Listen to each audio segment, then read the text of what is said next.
Hello and welcome to another GCSE business video. Today we'll be looking at what is the marketing mix. Now, businesses, when they're trying to segment their market, and hopefully if you watch the segmentation video, market mapping video, once they've decided on who they're actually targeting, they have a lot more of an insight into how to create a perfect marketing mix that is going to create maximum sales. And a marketing mix is how a business combines its products and its price and uses promotion and the place of sale in order to be successful. So ultimately, the marketing mix is the 4 Ps: product, price, place, and promotion. What product are you going to sell? You might have come to that conclusion based on your market mapping, based on your market research that you would have carried out, your secondary and primary market research to find out what your customers' wants are. You've developed a new product, you've tested your product. Testing is really important. Find out what people's opinions are of your product. You've worked out the price. You've looked at pricing strategies. You then need to promote it to your customers, tell them that it's there, what it can do. And where are you going to sell it? Are you going to sell it in shops? Are you going to have your own shop? Are you going to do it online? Or are you going to do both? Lots of things to think about for an effective marketing mix.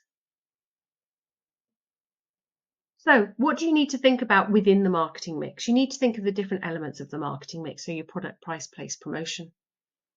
You need to think about the changing customer needs. Customers' needs don't stay constant. What we want changes.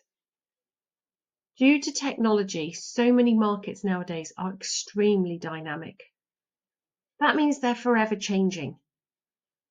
Fashions are forever changing. You can't just stay the same. People's wants, people's desires change.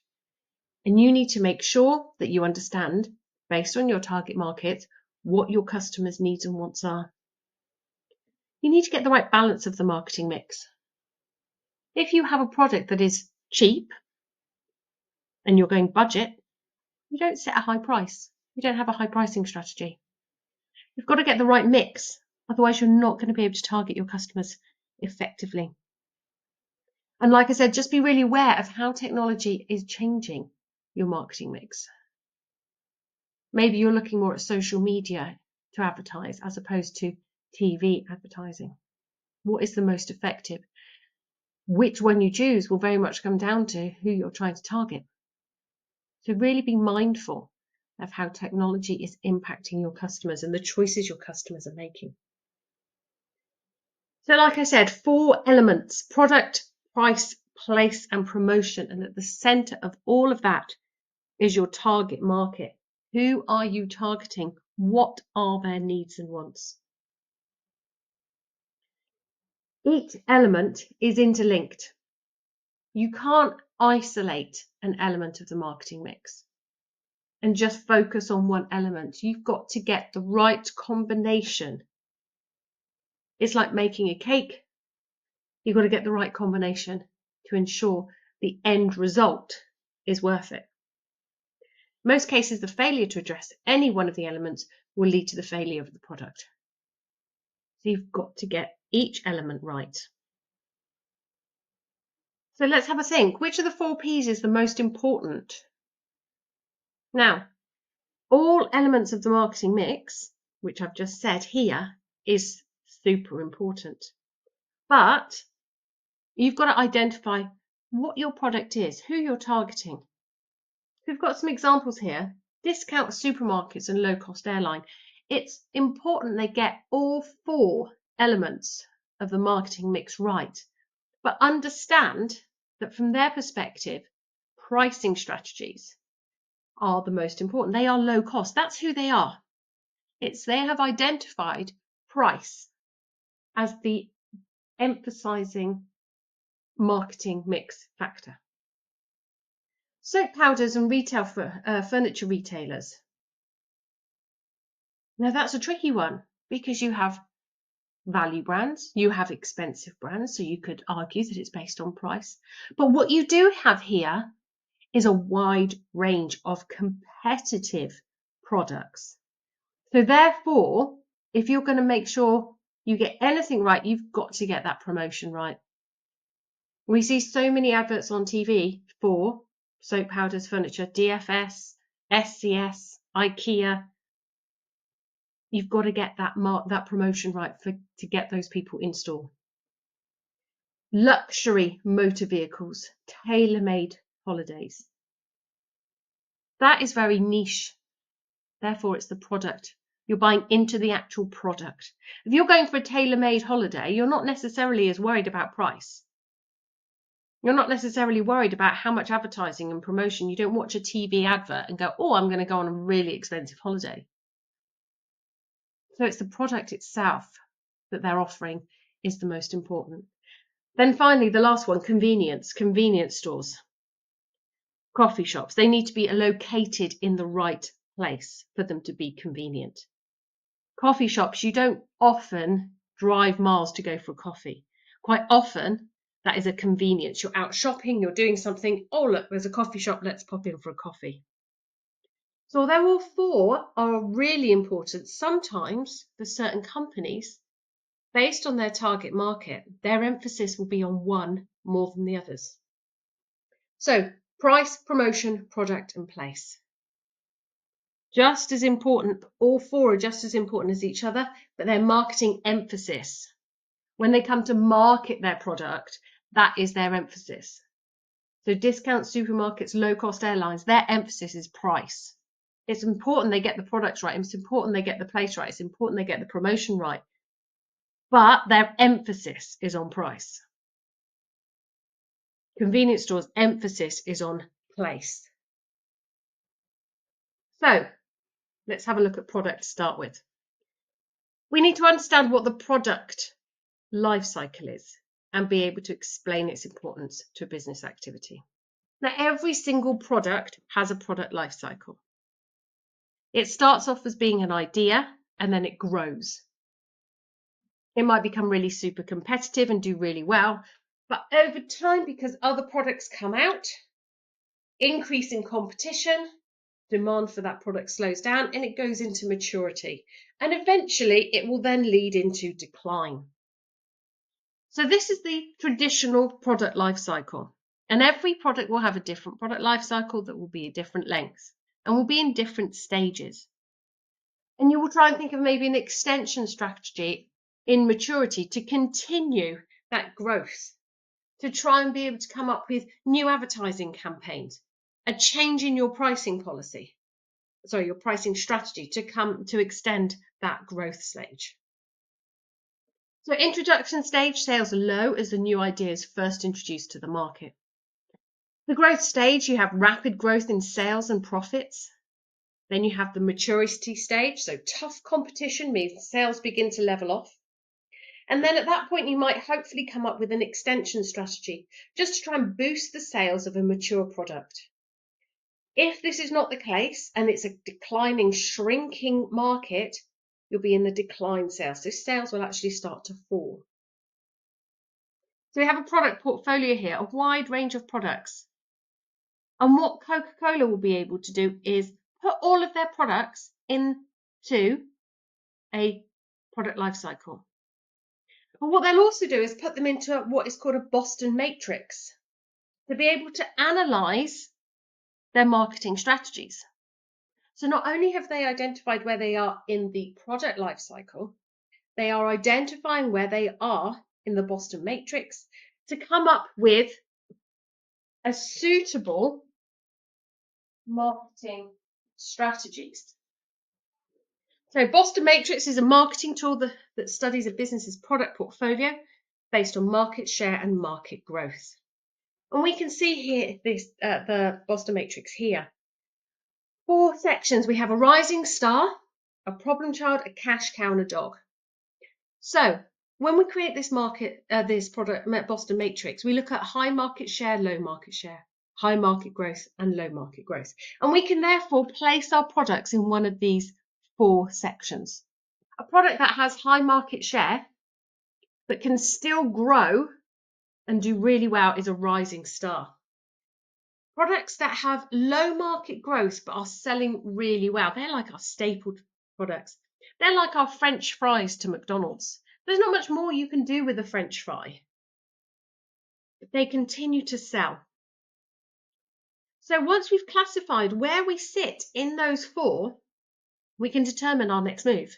We want to invest in our rising stars. We want to keep our cash cows going. Our problem child has low market share, but it has a lot of potential. So we might want to reinvest in that, recreate it, relaunch it. A dog, do we want to continue with this? This is probably a decline phase of the product life cycle. What do we want to do with that, with those products? So let's have a look at some exam questions. State 2 stages of the product life cycle. Now, this is a state question. It's 2 marks. It's really simple. As long as you remember the product life cycle. If you can't remember it, then you're going to struggle. So model answer, introduction, growth. That's all you had to put. You could put maturity, decline. It doesn't really matter. But you just need 2 to get your 2 marks. Now, question 2, this will be in either a 3 or 4 mark question, and this will include your application. So a company launches a new soft drink. Explain one way the company could extend the life of its product. So identify one extension strategy. So new packaging, new flavors, or discounts. That's what you will need to do first. And then explain how this helps to extend the product's life. Link it to the product sales or appeal. So, for example, the company could introduce new flavors of the soft drink. This would attract new customers who prefer different tastes and also encourage existing customers to try the new versions. As a result, sales may rise again, helping the product avoid decline and stay in the maturity stage for longer. Make sure you're always linked to sales or the life cycle stage to get your full marks. Let's have a look at a 6 mark analyze question. Analyze how the product life cycle can help the business to make marketing decisions. Now again, for an AQA question, it would potentially be looking at 2 ways, and you would do 2 BLTs. So for this question, you need to define or briefly describe the product life cycle. So you're using your knowledge. Explain how knowledge of each stage helps in planning and give examples. Advertising spend, pricing, distribution, link it back to decision making. So let's have a look. The product life cycle shows how sales of a product change over time from introduction to decline. Knowing which stage a product is in helps a business plan its marketing strategy. So you've given me your knowledge. You know what it is. For example, during the introduction stage, the business might spend heavily on advertising to create awareness. In the maturity stage, it may use promotions or loyalty schemes to maintain market share. By using the product life cycle, the business can allocate marketing resources effectively and make better informed decisions to maximize sales and profits.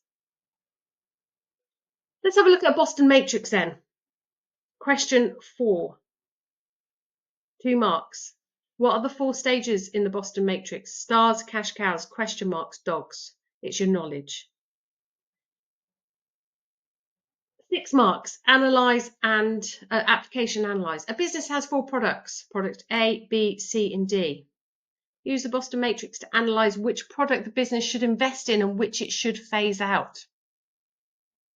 So for this one, identify which product fits each category. So link it to the Boston Matrix itself. You should be able to draw out the Boston Matrix. And that doesn't mean you learn where each part goes in the square.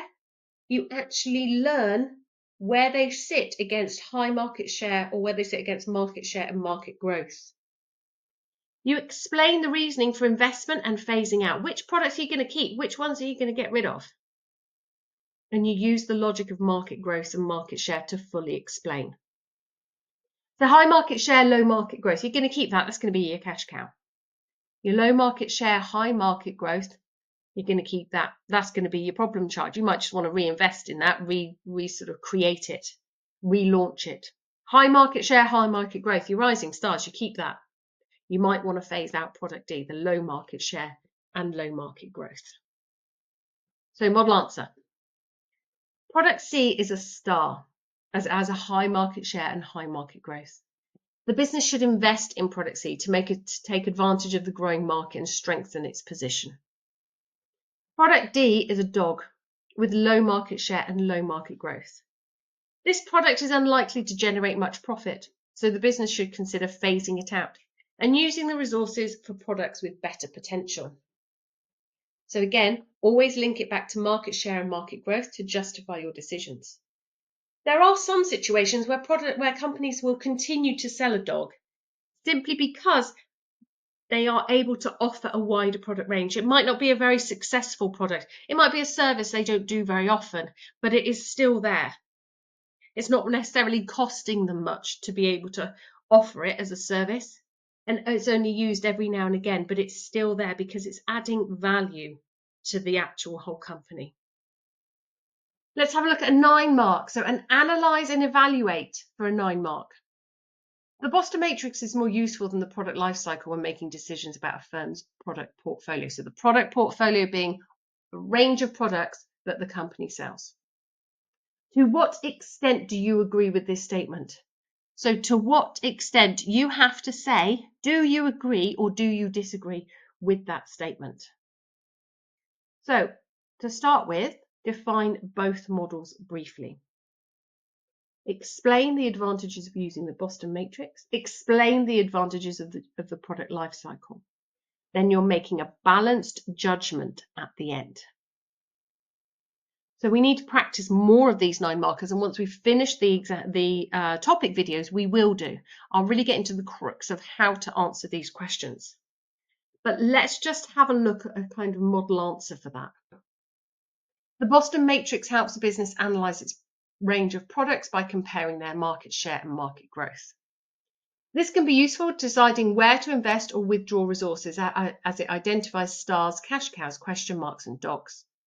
However, it is based on current market conditions and may not predict future trends accurately. So you've given me however. You've told me it's really good for this reason. However, it's only based on the now. It's not based on the future. And we need to take that into consideration. It's based on the short term, not the long term. The product life cycle shows how sales change over time, helping a business to plan marketing and production decisions for each stage. This is useful for forecasting and identifying when to use extension strategies. However, it doesn't show how profitable each product is or its market position relative to competitors. So again, you have shown me, I know what this is. I know the definition of a Boston Matrix. I know the definition of a product life cycle. I know what they are. I know what they're used for. I know the advantage of using them, but I also know there are drawbacks to these. And that's really important. But then you're justifying your answer. Overall, the Boston Matrix may be more useful for strategic portfolio decisions, while the product lifecycle is better for managing individual products. Therefore, using both together gives the most complete picture for decision making. So you've really shown me from that question, that your answer, that you fully understand the benefits and drawbacks of these systems. Not one single system in isolation is effective in business. You need to use a variety to get a full picture. So what I'd like you to do is go back through this video and pause at these different questions. We've had a brief run through, but give yourself a go. Give it a go. Give yourself a time limit. So if you get, it's a mark a minute. So if it's 2 marks, give yourself 2 minutes. If it's a 6 mark, give yourself 6 minutes. If you get extra time, give yourself extra time. Have a go at writing them, obviously taking into consideration maybe what you've been taught at school specific to your exam board. But generally, you need to make sure you're using those connectives. Doesn't matter which exam board you're in, as long as you're going into enough detail. If the question's asking for 2 and it's a 6 mark question, make sure you go talk about 2 and you divide the rest of the marks up using connectives and you're writing it evenly for both sides of the argument. If it's talking about 1 and you've got a 6 mark question, then you use your 5 connectives. If it's talking about 9, you're looking at the advantages and disadvantages of each, and then you're giving me a reasoned conclusion of which one you're choosing and why. What was the most important factor when you made your decision? If we haven't come on to 12 mark questions yet, but we will do. And that's going into your justification in further detail. 12 mark questions is taking what you do for a 9 mark question and just adding to the conclusion. And we will look at that specifically. I will create something, a video specifically on the differences between those. So go back through product, price, place, promotion. We haven't necessarily looked at those individually. We've only looked at the overview of marketing. You will have videos on each of those individually. But we need to understand what the marketing mix is and then the Boston Matrix and the product portfolio before we can actually go on to look at price, promotion and place. So those videos will be coming up. So have a go at the first part of the marketing mix. Go back through the videos, give yourself some timed sessions. Keep practicing and believe it or not, you will smash it. Go on to the exam boards again, get some example questions. And then once you've had a go at these ones again, have a go at those and check your answers. And good luck.